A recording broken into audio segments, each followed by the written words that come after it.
درود و خسته نباشی به همه دنبال کننده های کانال ماهشو. علی هستم. امروز در خدمتم با آموزش درست کردن ایمیل در گوگل یا همون جیمیل خودمون.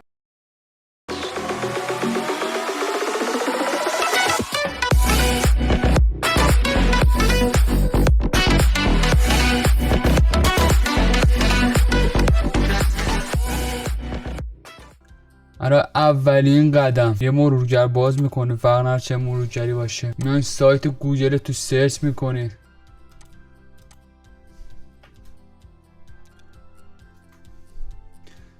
گوگلی که بالا اومد یا روی این جیمیل میتونید بزنید یا میتونید رو ورود بزنید.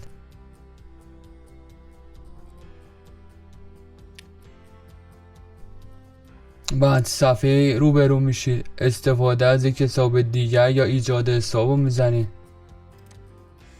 موقع که اینو زدید ایجاد حساب میاد. اگه حساب نداشته باشید اولین بار صفحه میاد ایجاد حساب میزنید. برای خودم، برای مدیریت کسب و کار من. حالا میخوام برای مدیریت کسب و کارتون بزنید یا برای خودتون بزنید. اگه میخوام رایگان باشه برای خودم رو بزنید. کلیک میکنیم، این صفحه میاد. اینجا نامو وارد میکنیم. من ماهر رو وارد میکنم. فامیلی هم شو رو وارد میکنم چون کانالم اسم ماهشو. نام کار برای من میزنم ماهشو. صبر میکنیم تا ببینیم نامکار وجود داره یا نه. دیم نامکار وجود داره، این آدرس ایمیل وجود داره. پس باید اگه نگاه کنید پایین چیزایی که موجوده، چیزایی که میتونید انتخاب کنید و براتون میزنه پیشنهادی بدون میده. اگه دوست داشتین میتونید اینا رو بزنید پیشنهاد. اما خب ما میام میزنیم خب توی همین مایه رنج خودمون باشه. میام و یه چیز بهش اضافه میکنیم، حالا یه عددی، یه کلمه دیگه، یه چیز بهش اضافه کنیم تا ببینیم آزاده یا نه. تا حالا که پیغام نداد میریم گذرواژه انتخاب کنیم. گذرواژه باید ترکیب از حروف و اعداد و کاراکترها باشه، نمادها باشه. میام کاراکتر، حروف،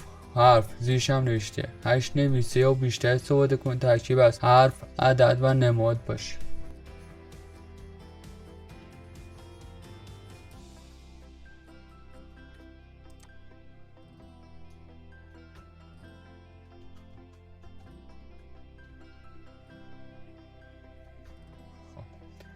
باید دو تا رمزمون یکی باشه تا مشکلی براتون پیش نیاد. بعدی رو میزنیم. خب رمزمون یکی نبوده، دوباره وارد میکنیم.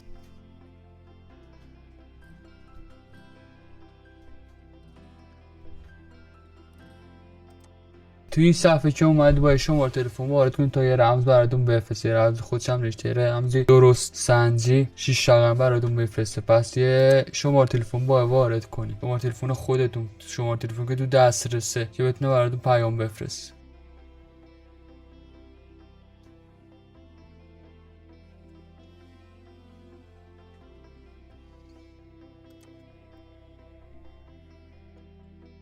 وارد میکنم، منتظرمونیم تا برام پیامو بفرست. رمز اومد، واردش میکنیم.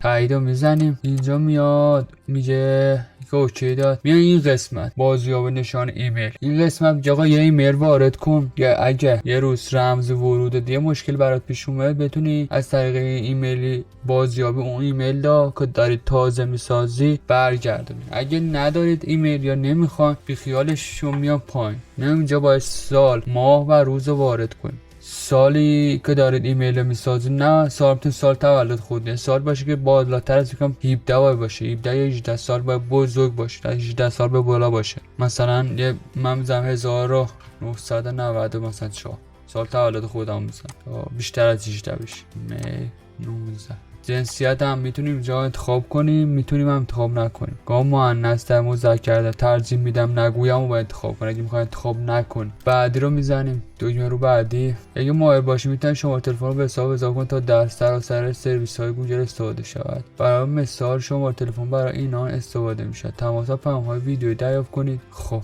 میتونید رد بشی، رد شدن بزنید، میتونید بله با موافقم بزنید. من بله با موافقم میزنم. قوانینشو گفت که میتونید اینو بخونید و بعد موافقم بزنید. میتونیدم نه بی که بخونید موافقمو بزنید، موافقمو میزنم، دکمه موافقمو میزنم. خب ایمیلتون درست شد به همین راحت، کار نداشت و راحت. چیزی دیگه نمونده، حرفی دیگه نمونده که بزنم. یه ایمیل به راحت ساختید، میتونید برید مدیریت حساب، میتونید جیمیل بزنید و وارد ایمیلتون بشید، وارد ایمیل شما تنظیمات روش انجام بدید. میتونید نه چیزی نذارید. کار ما به پایان رسید. امیدوارم که ویدیو رو دوست داشته باشید، به کارتون بیاد، خوشتون اومده باشه. اگه خوشتون اومده ویدیو رو لایکش کنید، کانال ما رو سابسکرایب کنید، اون زنگوله کنارش رو فشار بدید و کامنت هم یادتون نره. دوستتون دارم. خدا نگهدار.